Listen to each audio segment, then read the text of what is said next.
నమస్తే, welcome to లియా news.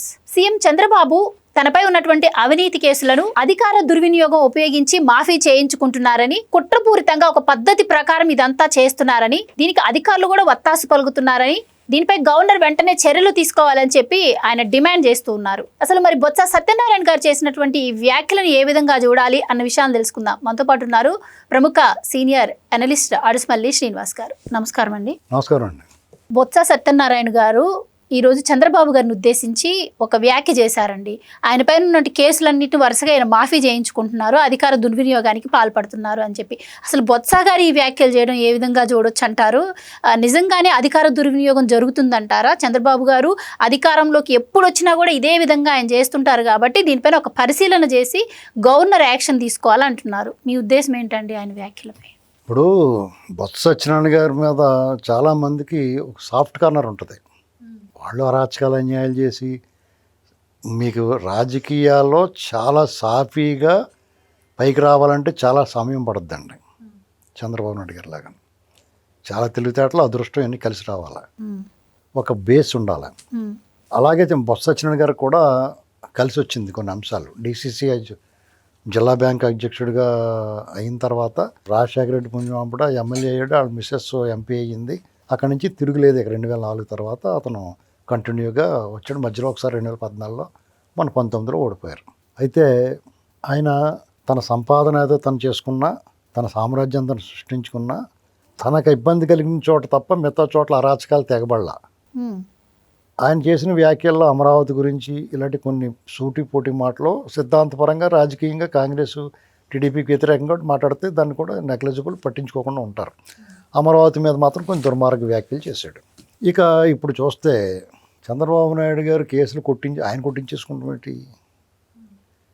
అసలు మీరు పెట్టిన కేసులు అలాంటి అసలు సిగ్గుసారం ఉందా? మరి జగన్మోహన్ రెడ్డి గారు ఒక డౌట్ అండి. జగన్మోహన్ రెడ్డి గారు కూడా అధికారంలో ఉన్నారు. మరి ఆయన చేతిలో అధికారం ఉన్నప్పుడు ఆయన పైన ఉన్న కేసులు కూడా ఆయన కొట్టేయించుకోవచ్చు కదండి. మరి అవి విచారణకు వెళ్ళిపోయి అవి ఎంత కొట్టించుకుంటారు? ఇది విచారణకు వెళ్ళింది. ఇక్కడ తగిన సాక్ష్యాధారాలు ఇప్పుడు వాళ్ళు కేసు పెట్టారండి. జగన్మోహన్ రెడ్డిని, చంద్రబాబు నాయుడు గారిని ఇద్దరిని సమానం చేయాలి. ఆయన మీద అవినీతి కేసులు ఉన్నాయి, ఈయన మీద కూడా అవినీతి కేసులు ఉన్నాయి. ఆయన బెయిల్ మీద ఉన్నాడు, ఈయన బెయిల్ మీద ఉన్నాడు అనే వాదన ముందు తీసుకురావడం కోసం ఇలాంటి అక్రమ కేసులు పెట్టారు. ఇంకోటి ఏంటంటే అప్పుడు చంద్రబాబు నాయుడు గారు చాలా దూకుడుగా ఉన్నారు. రాష్ట్రంలో పర్యటన చేస్తే జనాలు విపరీతమైన స్పందన వస్తుంది. లోకేష్ గారు పాదయాత్ర చేస్తున్నాడు అంటే ఎడాపేడ. ఇంకో పక్కన పవన్ కళ్యాణ్ గారు 30 ఏట దాడి జరుగుతుంది. అప్పుడు ఇంకా పొత్తులు కన్ఫర్మ్ అవ్వలేదు. బీజేపీకి అడ్రస్ లేదు. ఎవరైపు ఉంటారు ఏముంటారో తెలియదు. వాళ్ళు అలా చూస్తున్నారు పైన గొట్టుమించి.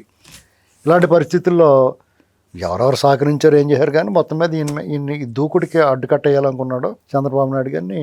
చాలా దారుణంగా, అంటే కనీసం నోటీస్ కూడా. ఇప్పుడు పోలీసులు ఇక్కడ ఒక సోషల్ మీడియా యాక్టివిస్టులు ఏమైనా పొరపాటు చేస్తే కూడా అరెస్ట్ చేస్తే కోర్టులు ఏమంటున్నాయండి, నోటీస్ ఇవ్వకుండా ఎందుకు అరెస్ట్ చేసి వదిలేస్తున్నారు.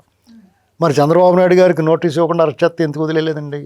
అంటే ఉద్దేశపూర్వకంగా కావాలని అందరినీ వాళ్ళ అనుకూలం ఉన్న వాళ్ళని పెట్టుకుని చాలా ప్రీ ప్లాన్డ్గా కింద నుంచి పై దాకా వాళ్ళ సెక్షన్ సెట్ చేసుకున్నప్పుడు అరెస్ట్ చేశారు.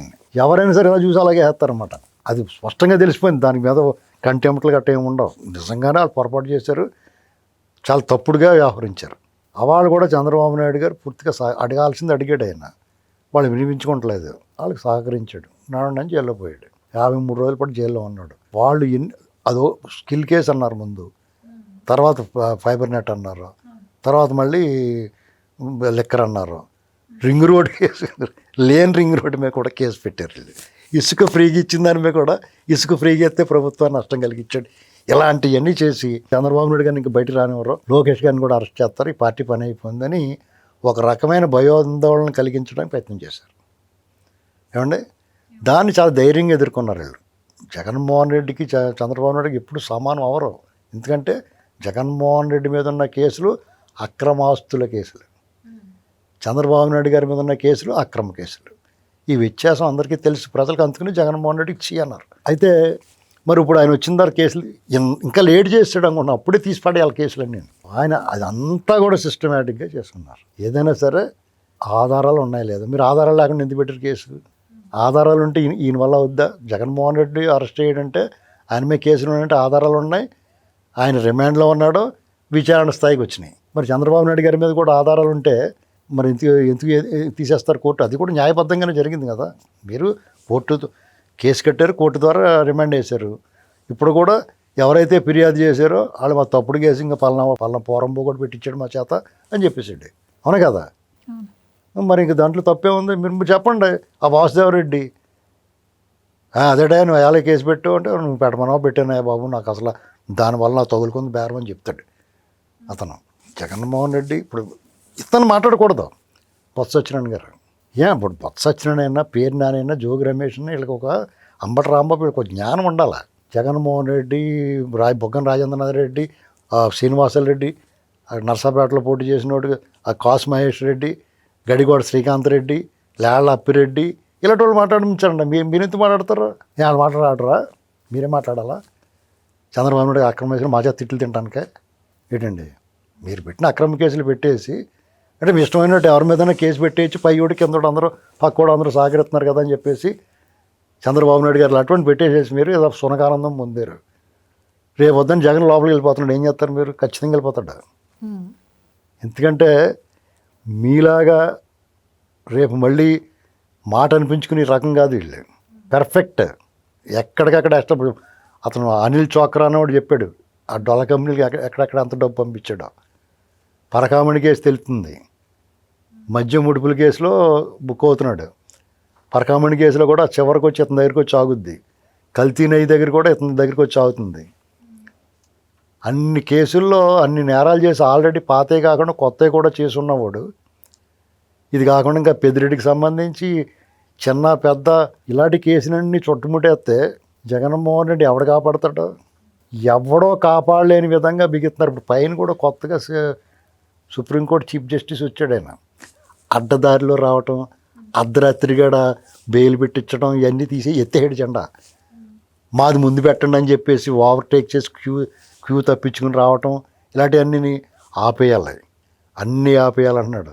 అంటే కాలం కలిసి రానప్పుడు పైనుంచి కింద దాకా వస్తారు జనాలు. అతను కలిసి వచ్చినట్టు కొంతమంది వచ్చారు. చంద్రబాబు నాయుడు గారిది అర్జెంటుగా పెట్టాలంటే అప్పుడున్న చీఫ్ జస్టిస్గా రేపు పెట్టుకొచ్చి కంగారు ఏముందన్నాడు. ఉద్దేశపూర్వకంగా ఆయన అందులో ఉంచాలండి.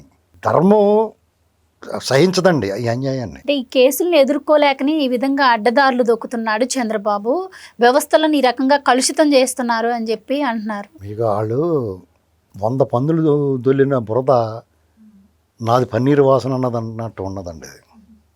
ఏంటండి వాళ్ళు అలాగే మాట్లాడతారు. ఎంత దుర్వాసన వస్తుందో ఆ మాటలు వింటుంటే.